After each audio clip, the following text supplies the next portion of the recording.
yang wujud, qidam dan baqa, itu duduknya di mana? Alamatnya di mana? Kalau Wahabi cakap Allah itu duduknya di arasy. Setiap pukul 3 pagi turun ke langit pertama di dunia. Itu kalau Wahabi. Kalau Ahlus Sunnah menjawab qiyamuhu binafsihi. Allah itu berdiri pada zatnya sendiri. Artinya apa? La yahtaju ila mahallin wala mukhassisin. Allah itu tidak memerlukan tempat dan tidak memerlukan seseorang yang menentukan atau menciptakan Allah. Mengapa Allah tidak perlu pada tempat? Yang namanya perlu bukan sifatnya khaliq, tetapi sifatnya makhluk. Assalamualaikum warahmatullahi wabarakatuh. Alhamdulillahi rabbil alamin. Assalatu wassalamu ala nabiyil mursalin Muhammadin wa ala alihi wa ashabihi ajma'in. Fa inna asdaqal kitabi kitabullah wa khairal huda huda Muhammad sallallahu alaihi wasallam wa syarrul umuri muhdatsatuha. Fa inna kulla muhdatsatin bid'ah wa kulla bid'atin dalalah wa kulla dalalatin finnar. Kembali bersama Zulkarnain El-Maduri. Ya, ini saya ingin bincang-bincang berkaitan dengan perkataan Idrus Ramli terkait dengan istiwa, ya. Terkaitan akidah, berkaitan dengan akidah. Kalau menurut saya, semua yang berbau Idrus Ramli itu pasti anti-Wahabi gitu ya. Karena tidak mungkin orang seperti Idrus Ramli itu kemudian mengkanter Syiah sedemikian rupa sebagaimana yang dilakukan kepada orang yang disebut atau diklasifikasikan sebagai Wahabi. Karena Idrus Ramli itu punya kamus dan rumus tersendiri untuk dikatakan Wahabi. Setelah sebelumnya juga misalnya mengklasifikasikan Wahabi itu tidak tahlilan, Wahabi itu tidak maulidan, Wahabi itu tidak zikir bersama, Wahabi itu tidak salawat nariyah. Itu makin lucu itu. Jadi seolah-olah yang disebut Ahlus Sunnah wal Jamaah versi Idrus Ramli itu adalah mereka yang menghidup-hidupkan adat, kebiasaan. Itulah paradigma keislaman Idrus Ramli di dalam memahami Ahlus Sunnah wal Jamaah. Bahwa Ahlus Sunnah wal Jamaah itu adalah orang yang gila tradisi itu. Nah, berkaitan dengan istiwa ini, Idrus Ramli lagi-lagi menyatakan bahwa Wahabi mengatakan bahwa Allah itu duduk di atas aras, kemudian turun ke langit dunia sepertiga malam. Ini naudzubillah min dzalik, konyol ya. Atau dia orangnya sudah berdusta atas nama Allah dan Rasulnya.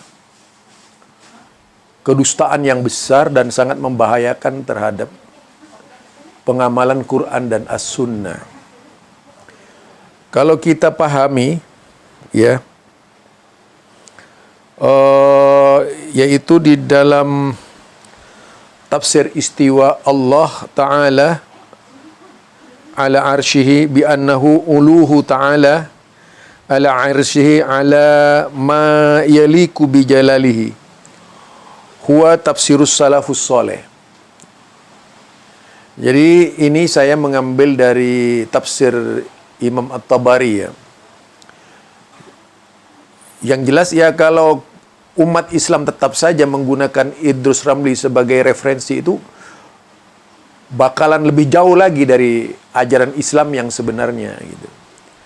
Karena kualitas penyampaian yaitu ilmu kepada umat, itu selalu dikebiri dengan pendapat-pendapat dan akalnya. Yang pertama selalu itu membantah Al-Quran dengan akal.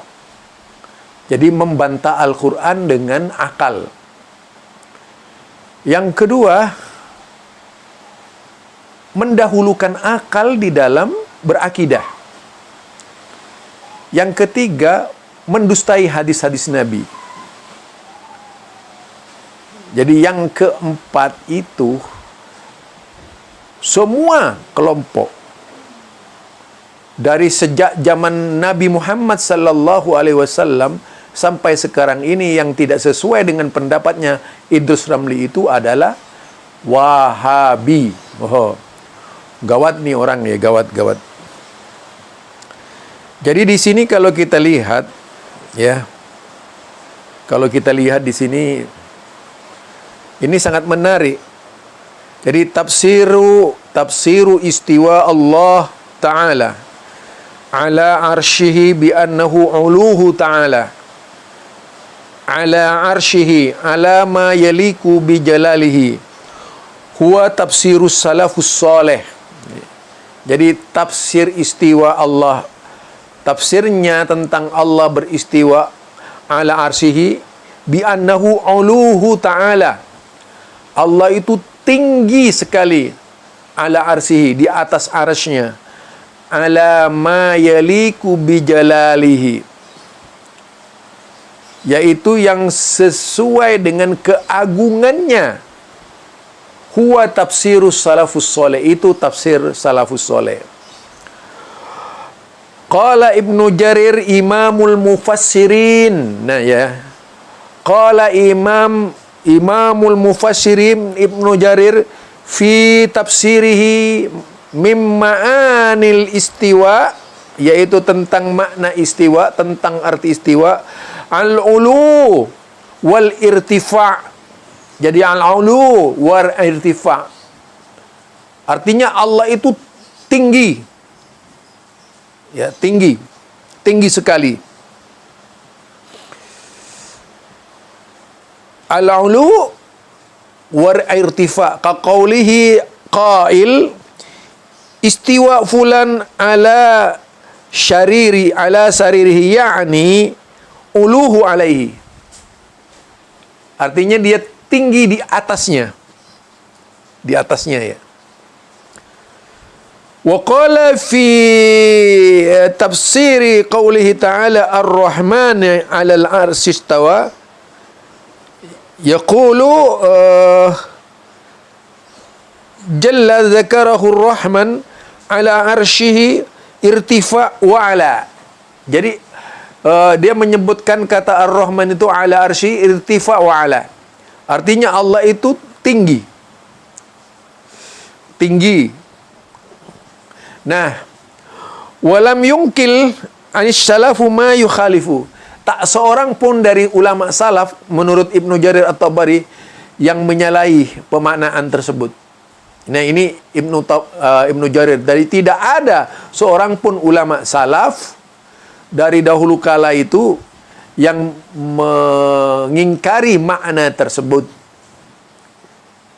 Jadi kalau kita lihat Idrus Ramli ini, dia lebih percaya kepada wujud qidam baqa mukhalafatul lil khawadis, itu sifat 20 yang menjadi lebih berharga dari Quran, sifat 20 yang lebih berharga dari hadis, sifat 20 yang lebih berharga dari Asmaul Husna, diposisikan lebih mulia dari Al-Quran, dan membantahnya ya cukup dengan sifat 20. Ini menunjukkan memang orang ini tidak ada alasan lagi di dalam beragama kecuali sifat 20 itu yang dijadikan bantahan gitu. Kemudian apa? Akal. Akal ini kan apa? Kebiasaan dari Mu'tazilah dahulu kala yang selalu menempatkan akal di atas segala-galanya, membantah setiap pemikiran-pemikiran yang kembali kepada Quran dan As-Sunnah. Kata Ar-Rahmanu 'alal arsy istawa itu adalah baku dari Allah Subhanahu wa taala. Tak seorang pun dari ulama-ulama dahulu kala di kalangan sahabat yang membantah kecuali Idrus Ramli. Bahkan mendustakan itu sebagai alamat palsu Tuhan. Beraninya mengeluarkan kata-kata itu dari mulutnya. Bayangkan saja, firman Allah itu disebut alamat palsu Tuhan. Ini sangat keterlaluan.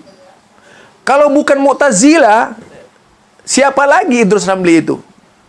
Dikatakan Ahlus Sunnah, tidak ada pemikiran Ahlus Sunnah segila itu gitu di dalam memahamkan agama. Jelas sekali ya.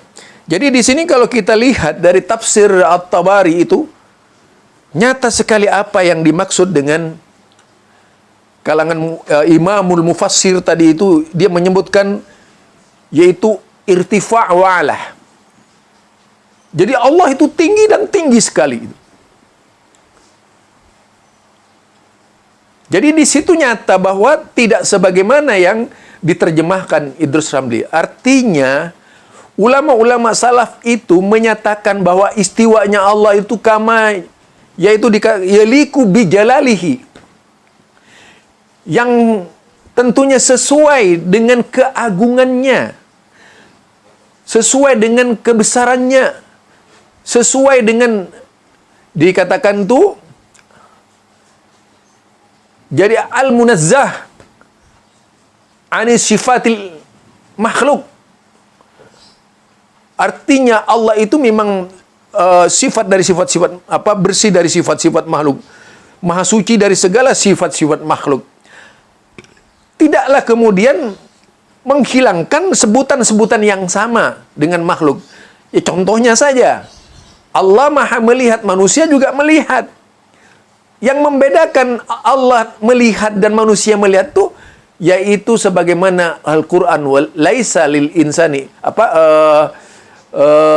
dikatakan di dalam laisa kamislihi syai'un fil ardi wala laisa kamislihi syai'un. Jadi tidak ada yang serupa dengannya. Kalau sebutan nama itu namanya itu semua yang dipakai Al-Qur'an. Yang dipakai Al-Quran kita itu, kalau kita lihat, itu kan bahasa Arab. Nah, inna Qur'anan Arabiyyan, bahasa Arab itu. Nah, bahasa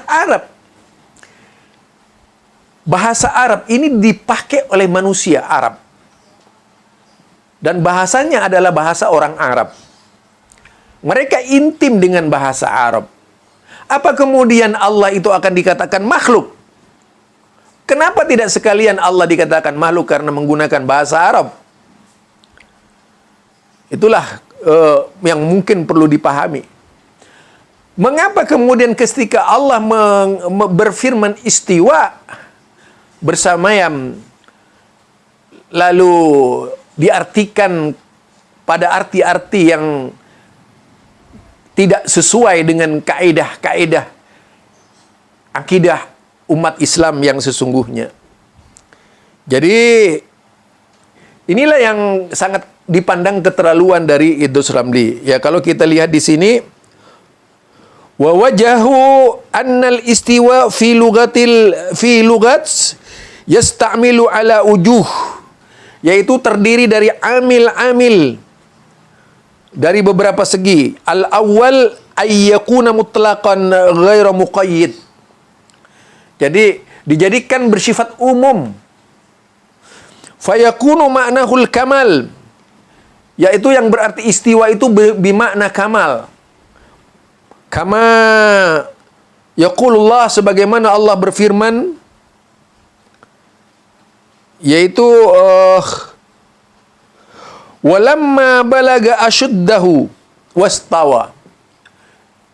Dan ketika Musa menginjak dewasa, wastawa, dan sempurna, ya, dan sempurna sebagai manusia. Istawa itu bermakna sempurna.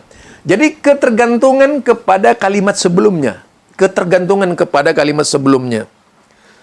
Nah, itu surat Al-Qasas. Surat Al-Qasas. Kemudian as-sani ayyakuna dikatakan yaitu makrunan bil wawi fayakunu bimakna yaitu sawi, bimakna sama. Kaukulihim istawal ma wal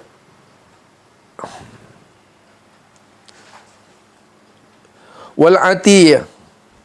As-salis ayyakuna makrunan bi ila fayakunu bima'nal qasd, yaitu makna tujuan. Contohnya misalnya seperti ini. Qaulihi ta'ala afalam yanduru ilas sama. Mengapa mereka tidak memperhatikan langit? Ila. Jadi bermakna ila. Memperhatikan kepada langit. Itu istawa juga itu. Bermakna ila. Nah, inilah yang menjadi perbincangan di kalangan ulama. Ba'duhum, dikatakan di sini, di kalangan ulama salaf itu, yaitu fayakunu maknahu irtifa wal ulu, kama dhahaba ba'duhum ila annal istiwa makrun, yaitu apa, al-muqirun, yaitu bi'ala, bimakna sa'udah, as-sa'udu ya, wal istiqrari idza kana makrunan. Nah, itu yang wa amma tafsir bil julus faqad naqala Ibnu Qayyim fi Sawa'iq an Kharija bin Mus'ab fi qawlihi ta'ala ar-Rahmanu 'alal 'arsy istawa. Qawluhu wa hal yakunul istiwa illa bil julus. Lah, jadi ada yang mengatakan jalis, kemudian ini dituduhkan kepada dituduhkan kepada Syekh Utsaimin, dituduhkan kepada siapa namanya lagi? Itu Syekh Albani gitu ya. Nah, ini karena tidak tahu dari mana perkataan itu, ternyata itu perkataan seorang tabi'in gitu, seorang tabi'in ya, yang dijadikan acuan oleh Ibnu Qayyim al-Jauzi, yaitu di dalam kitabnya As-Sawa'iq ya. Jadi di situ dikatakan la yakunul istiwa illa bil julus. Kemudian juga disebutkan di dalam hadis akhrajaul Imam Ahmad an Ibni Abbas radhiyallahu an marfu'an, itu disebutkan seperti itu. Jadi diriwayatkan dari Ibnu Abbas dengan marfu, disandarkan kepada Ibnu Abbas bahwa arti istiwa itu bil julus. Lah, mengapa kemudian ini oleh orang-orang yang bodoh disandarkan kepada Wahabi, disandarkan kepada yaitu Syekh Muhammad bin Abdul Wahab? Mengapa kemudian disandarkan kepada Syekh Utsaimin? Mengapa disandarkan kepada Syekh Nasiruddin Albani? Padahal perkataan ini datangnya dari Ibnu Abbas. Kenapa tidak berani menuduh Ibnu Abbas itu mujassim gitu? Nah, ini orang kadang-kadang berlaku tidak bijak karena saking bencinya, buta matanya itu, tidak melihat hal-hal yang positif, sehingga selalu memandang jelek terhadap orang-orang yang berbeda dengannya. Ini ya. Jadi kalau kita lihat itu adalah sumbernya dari banyak kitab kalau kita baca itu.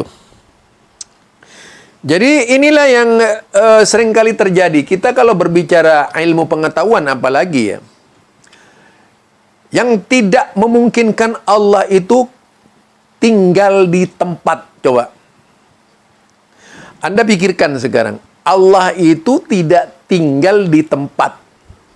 Itu setuju semua? Siapa yang tak setuju? Setuju semuanya. Tidak tinggal di tempat. Oke. Alam semesta ini adalah tempat. Kemudian pertanyaannya, di mana yang bukan tempat? Nah, itu pertanyaan pertama. Alam semesta ini, apakah galaksi-galaksi, semua sekian banyak galaksi atau puluhan galaksi yang ada di dunia, di alam semesta ini? Dan berapa luas alam semesta luasnya? Dengan perjalanan miliaran bilianan tahun cahaya sekalipun tuh. Jika ditempuh dengan pesawat secanggih-canggihnya pun membutuhkan yaitu ratusan tahun cahaya, ratusan ribu tahun cahaya. Itu adalah tempat.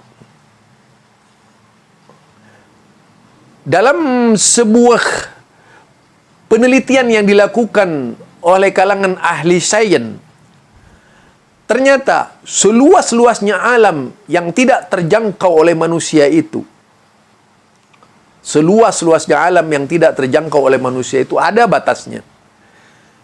Namanya saja makhluk, pasti ada batasnya.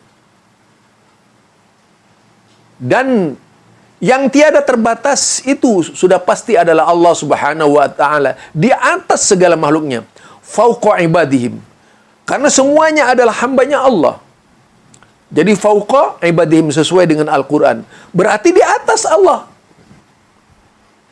Pengertian di atas dalam pengertian yang banyak disamakan dengan Wahabi oleh Idrus Ramli itu adalah pengertian batil Idrus Ramli sendiri.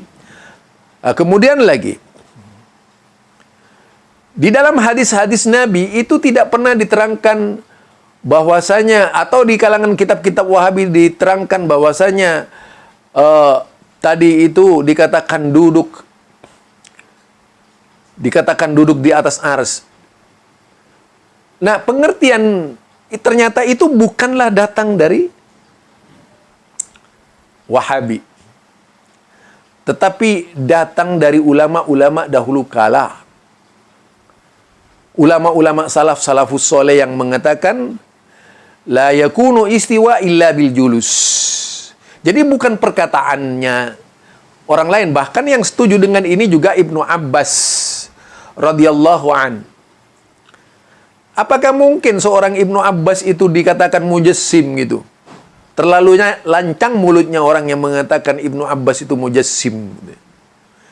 Mengapa kemudian hal ini dituduhkan kepada Wahabi itu? Ada apa sebenarnya ini? Kalau bukan sebuah konspirasi, kejahatan intelektual, lah tidak mungkin ada.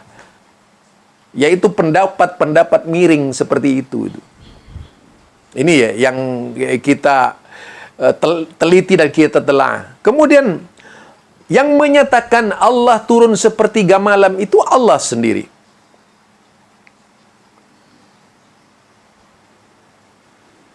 Jadi Allah sendiri ketika turun ayat inna rabbaka ya'lamu annaka taqumu adna min sulusail laili wa sulusahu wa ta'ifatun minal ladzina ma. Kemudian ada tafsirnya dalam berbagai kitab tafsir dikaitkan dengan yaitu nuzulullah, turunnya Allah ke muka bumi. Yaitu hadis-hadis yang zilu rabbuna ila sama'id dunya. Itu hadis. Allah turun ke langit bumi. Jadi dikatakan tuh kalau kita lihat Allah turun ke langit bumi itu sepertiga malam. Itu begitu banyak hadisnya ya kalau kita lihat tuh. Nah, kita bisa telah di sini kata yanzilu rabbuna, yaitu kita bisa telah dari yanzilu rabbuna ila sama'id dunya.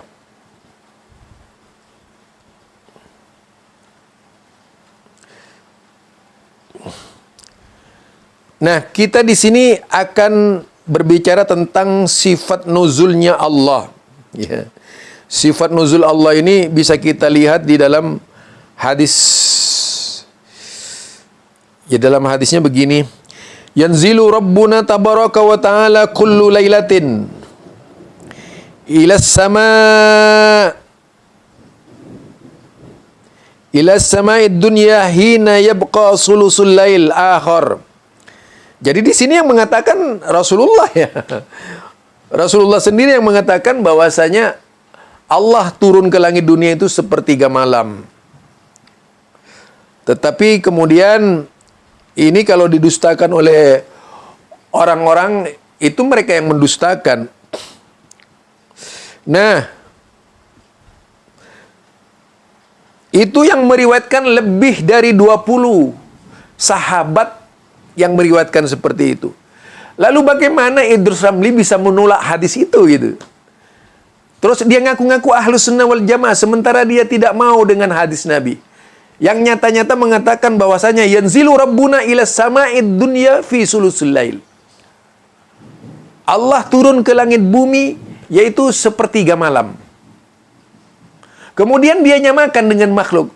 Kalau seperti malam di apa? Kalau malam di sini, kalau malam di Indonesia misalnya, apakah di Amerika malam? Ini gobloknya orang ini. Kenapa tidak sekalian dikatakan kenapa tidak sholat isya sama-sama jamnya gitu? Kalau jamnya Indonesia misalnya sholat jam 7 malam isya, salah juga yang lainnya jam 7 malam. Di sini menunjukkan ketidakmampuan cara berfikirnya Idrus Ramli di dalam memahamkan akidah kepada umat. Sehingga umat dibawa menjadi bodoh seluruhnya, bukan makin mengerti gitu. Sedangkan yang mengatakan demikian adalah Rasulullah sallallahu alaihi wasallam yang memastikan bahwasanya Allah turun ke langit bumi itu sepertiga malam, ke langit dunia. Kenapa tidak kemudian juga membicarakan mengapa Allah menciptakan langit dan bumi itu 6 masa gitu? Kenapa tidak dipersadakan? Kenapa harus ada ruang 6 masa gitu? Jadi rupanya orang ini mengajak kita berfikir yaitu ala Mu'tazilah. Mengapa harus ada 6 masa? Kenapa? Apa Allah tidak bisa menciptakan sekaligus gitu? Mengapa menciptakan secara bertahap-tahap gitu? Itu juga perlu dipertanyakan kepada Idrus Ramli itu. Jadi telah meriwayatkan hadis ini sekitar 28 orang sahabat. Jadi 28 orang sahabat Nabi yang meriwayatkan hadis itu. Semua hadis itu didustakan oleh Idrus Ramli gitu. Na'udzubillah min dzalik. Jadi dia tidak percaya dengan hadis yanzilu rabbuna ila sama'id dunya itu.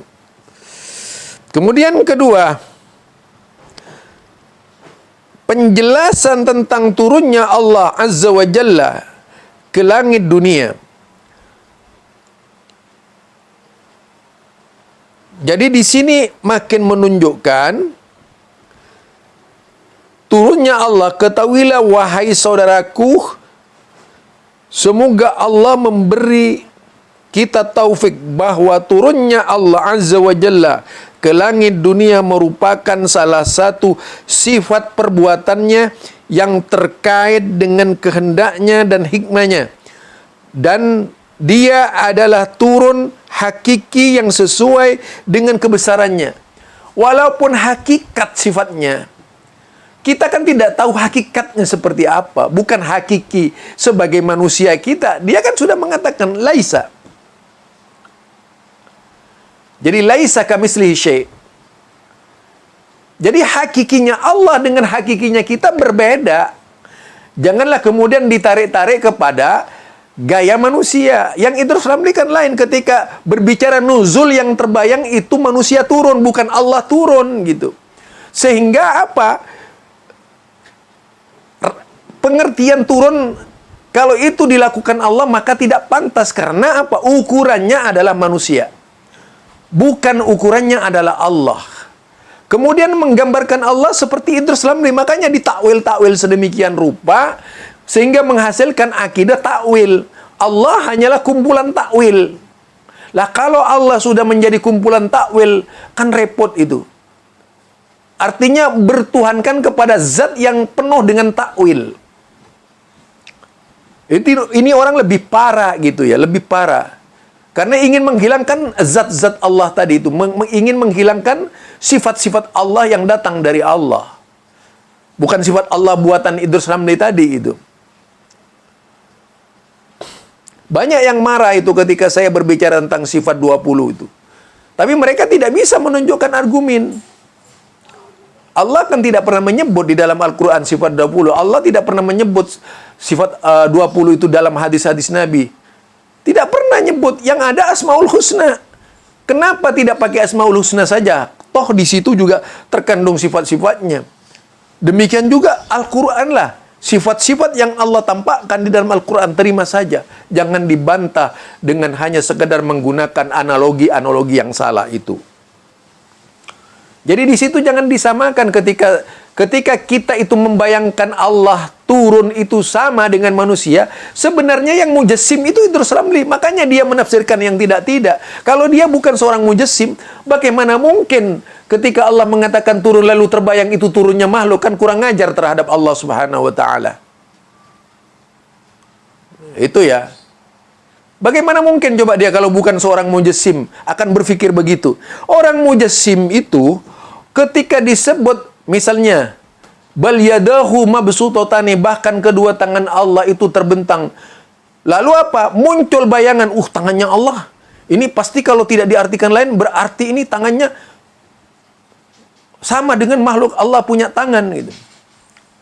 Bahkan apa? Melecehkan tangan Allah itu semuanya kanan. Lalu berpikir orang-orang yang ahli mujassim ini, tokoh-tokoh mujassim dari kalangan Aswaja ini, dengan berbagai macam itu ingin menerjemahkan ke dalam bahasa-bahasa mereka ini. Jadi kata mujassim ini yaitu ketika ada tafsir, ketika ada ayat Allah Subhanahu wa taala istiwa 'alal arsy, dia berpikir kalau istiwa ini diartikan begini, wah ini sama dengan makhluk. Lalu muncul adegan pemikiran dalam otaknya menerjemahkan ke bahasa lain yang itu tidak pernah dilakukan oleh ulama-ulama sebelumnya. Yaitu tadi, wujud qidam baqa mukhalafatul lil hawadis. Allah kan tidak pernah mengatakan mukhalafatul lil hawadis. Apa? Itu tafsir itu. Yang dari Al-Quran itu tadi dikatakan laisa kamislihi syai'un wa huwas samiul basir. Jadi itu yang dari Allah, laisa kamislihi syai'un, bukan mukhalafatul lil hawadis. Artinya cuma yang hadis-hadis saja. Kalau mukhalafatul lil hawadis itu cuma yang hadis-hadis saja. Sedangkan laisa kamislihi syai'un itu lebih luas lagi. Itu bedanya mukhalafatul lil hawadis dengan laisa kamislihi syai'un. Itu berbeda jauh pengertiannya. Karenanya di dalam hal ini ketika kita terperosok ke dalam sifat ciptaan manusia itu tentu saja adalah sifat yang memang sengaja dan ingin menghindar dari sifat-sifat yang diciptakan oleh Allah sendiri. Ini barangkali ya, jadi apa yang disampaikan oleh Idrus Ramli berkaitan dengan Wahabi itu ternyata perkataan-perkataan ulama-ulama dahulu kala tentang julus. La yakunul istiwa illa bil julus, itu Ibnu Abbas yang mengatakan. Kemudian yang menyebutkan bahwasanya pengertian istiwa irtifa wa ala juga itu. Kemudian yanzilu rabbuna ila sama'id dunya, Allah turun ke langit dunia itu fi sulusil lail, sepertiga malam. Itu ternyata datang dari 28 sahabat Nabi. Apa kemudian Idrus Ramli akan mengatakan bahwa 28 sahabat Nabi itu sesat? Ini orang memang sangat keterlaluan ya kalau kita pahami dari cara berfikirnya. Ini barangkali dari saya, Zulkarnain El Maduri. Mudah-mudahan Allah memberikan petunjuk kepada kita semua agar kita benar-benar berakidah salaf, bukan berakidah KW yang bisa menyesatkan kita.